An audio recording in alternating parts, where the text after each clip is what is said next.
Her ble det mye krabber. For en gangs skyld. Ordentlige krabber. Men de vil ikke ut. Får de ikke ut, Harald? Der kommer det en gjeng.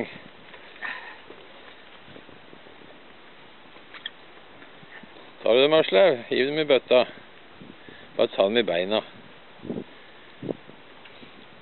I bakbeina, i de tynne.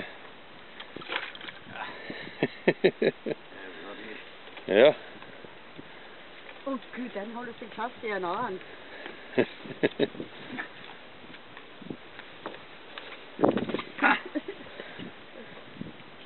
er omtrent som å være i krigen, tenker jeg.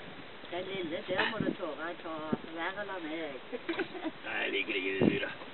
Den er jævlig god å ete, da.